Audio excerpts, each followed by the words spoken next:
হ্যাঁ দাদা, আপনি কোথা থেকে এসেছেন? আমরা রামপুরহাট বিনোদপুর গ্রাম থেকে এসেছি। ও, তা আপনারা কতজন এসেছেন? আমরা প্রায় 50-60 জন এসেছি। আপনারা কোথায় এসেছেন জানেন? আমরা এই বেলডাঙ্গা বাবরি মসজিদ হচ্ছে, হুমায়ুন সাহেব এখানে ডিসিশন নিয়েছে যে আমরা একটা বাবরি মসজিদ করব।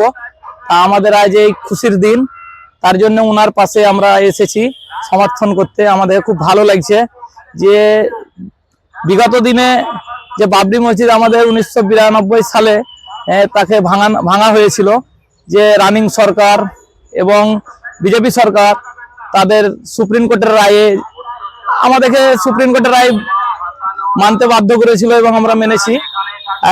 আবার নতুন ভাবে আমাদেরকে একটা সুযোগ দিয়েছে, সেই সুযোগ আমাদের এই বাবরি মসজিদে এখান করে হচ্ছে, এতে আমরা খুব খুশি।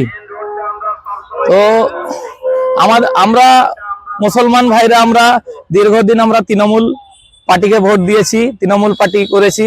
যে মুখ্যমন্ত্রী আমাদেরকে দীর্ঘদিন ভোট ব্যাংক করে রেখেছিল, তো এখন আমরা বুঝতে পারছি যে মুখ্যমন্ত্রী আমাদের কতটা ভালোবাসে। আমরা আজ একটা বাবরি মসজিদকে উদ্বোধন করার সিদ্ধান্ত নিয়েছেন হুমায়ুন কবির, তার জন্য ওনাকে তৃণমূলের বিধায়ক পদ থেকে ওকে রিজাইন করা হয়েছে, বের করে দিয়েছে। এবং উনি এখন সিদ্ধান্ত নিয়েছে যে বাবরি মসজিদ করবই। তাতে আমাদের মুখ্যমন্ত্রী বলেছেন আমি মুসলিম, জৈন, খ্রিস্ট সমস্ত ধর্মকে আমি সম্মান দেওয়ার পরে যে বক্তৃতা আমরা শুনেছিলাম যে আমি তারাপীঠে একটা মন্দির করেছি, আমি দীঘাতে একটা মন্দির করেছি, আরো অনেক জায়গাতে নাম করেছে, সব জায়গায় জগন্নাথ মন্দির করেছি, প্রায় 22টা উনি মন্দির করেছে মুসলিমকে ভালোবেসে। তো মুসলিমের জন্য কি করেছে, মুসলিমকে আমাদেরকে একটা ভোট ব্যাংক করে রেখেছে। আমরা বুঝতে পেরেছি আমাদের টুপির ওপরে টুপি পরানো হয়েছে, তাই এই দিনকে স্মরণ করে এবং আমরা বুঝতে পেরে আজ আমরা হুমায়ুন কবিরের পাশে আমরা দাঁড়িয়েছি, ওনাকে সমর্থন করেছি। আমরা আপনারা ইট নিয়ে এসেছেন রামপুর থেকে? আমরা ইট দান করেছি, অনেকে এসেছে, কেউ বালি নিয়ে এসছে, কেউ পাথর নিয়ে এসছে, কেউ রড নিয়ে এসছে, অনেকে অর্থ দিয়েছে, অনেক দান করেছে অনেকে। আমাদের হুমায়ুন কবির যে ডিসিশন নিয়েছে তাতে আমাদের সব মুসলিমের দান, কাউরির কোনো সরকারের দান নয়। আমাদের মুখ্যমন্ত্রী যে আমাদের টাকা থেকে এবং সরকারের ফান্ড থেকে উনি মন্দির করছেন, আর আমরা তো নিজস্ব আমাদের দানের টাকা যে যা পাচ্ছে ওই থেকে আমাদের সিদ্ধান্ত নিয়ে আছে এখানে বাবরি মসজিদ করবে। তাতে ওনার আপত্তি আছে যে বাবরি মসজিদ কেন নাম দেওয়া হবে। তৃণমূলের কিছু আছে চটি চাটা টুপি পরা মানুষ, আমি নাম করছি না, সে টুপি পরা যে কিছু লোক আছে, সবাই না, কিছু লোক, সেই টুপি পরা লোকদেরকে আমরা বলতে চাই যে এই টুপি তোমরা মমতার দিয়া টুপিটা তোমরা খুলো, ধর্মের ইমানের শর্তে যে টুপি মাথায় দেওয়া হয় সেই টুপি তোমরা পরো, এবং ইমানদার কি করে হয় সেটা তোমরা জানো।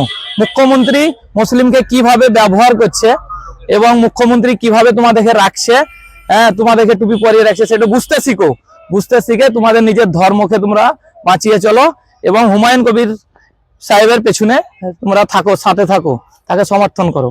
আপনি আর খুশি এই মসজিদ হতে? আমি খুশি কি, আমাদের অনেকেই সবাই খুশি, আমাদের খালি মুসলিম নয়, অনেকেই হিন্দুরা আছে যারা খুব ভালো, ওনাদের সাথে আমাদের সম্পর্কও ভালো, কোনোদিন ঝুট ঝামেলা হয়নি। এই যতদিন তৃণমূল বিজেপি এসেছে ততদিন থেকে হিন্দু মুসলিম হচ্ছে। আগামী দিন আশা করি হিন্দু মুসলিম সব ভাই ভাই এখনো আছে, আগামী দিনও থাকবে। কিছু আছে যারা 2-4টে এক বস্তা আলুতে তো 2-4 কেজি পচা আলু তো থাকবেই, তাদেরকে নিয়ে আমাদের হিন্দু মুসলিমের দঙ্গ লাগার কোনো কারণই নাই। যারা দঙ্গ লাগাচ্ছে আমরা চাইছি তারাও আপনারা বুঝেন, হিন্দু মুসলিম সব ভাই ভাই। আপনি যদি আঙুল কাটেন তা দেখবেন হিন্দুরও রক্ত লাল, মুসলিমেরও রক্ত লাল। আমাদের এখানে কত হিন্দু ভাই আসছেন, কেউ দানও করছে, কেউ খুশি, কেউ দোকানপাট করছে, এখানে কেউ চায়ের দোকান করেছে, কেউ হোটেল করেছে, আমাদের কোনো আপত্তি নাই। আমরা চাইছি আগামী দিন হিন্দু মুসলিম সব একসাথে এসে আপনারা ব্যবসা করেন, এখানে থাকেন, আপনারাও খুশি হন, আমরাও খুশি। অনেকে বলছে স্কুল কলেজ করলে ভালো হতো মসজিদ না করে, এই বিষয়ে কিছু বলবেন? স্কুল কলেজ তো একান্তই দরকার আছে। আগামী দিন তো আমাদের মুখ্যমন্ত্রী তো অনেক মাদ্রাসা বন্ধ করে দিয়েছে, যে কটাও আছে আমার মনে হয় যদি তৃণমূল আরেকবার জিতে তাহলে বাকি মাদ্রাসাগুলো বন্ধ হয়ে যাবে। তো স্কুল কলেজে দরকার আছে এবং যেগুলো বন্ধ আছে সেগুলো চালু করা হোক। আর আমাদের এটা ধর্মের জিনিস, ধর্মের কোনো আপত্তি কেউ করবে না। তাতে মসজিদ হবে, মাদ্রাসা হবে, মন্দির হবে, গির্জা হবে, সবকিছুই হবে। তার নিজের ব্যক্তিগত টাকাতে সে ধর্মের জিনিস করতেই পারে, এতে কারোর কোনো আপত্তি নাই। তাহলে আপনার আপত্তি আছে জগন্নাথ মন্দির করার জন্য, যেহেতু সরকারি টাকায় করছে এই জন্য? সরকারি টাকায় তো মন্দির মসজিদ হয় না, কিন্তু এখন মানুষ যখন মুখ্যমন্ত্রী দান করছে তারা গ্রহণ করে লিছে। সরকারি টাকায় তো কোনো ধর্মের যে জিনিস না হওয়াই উচিত।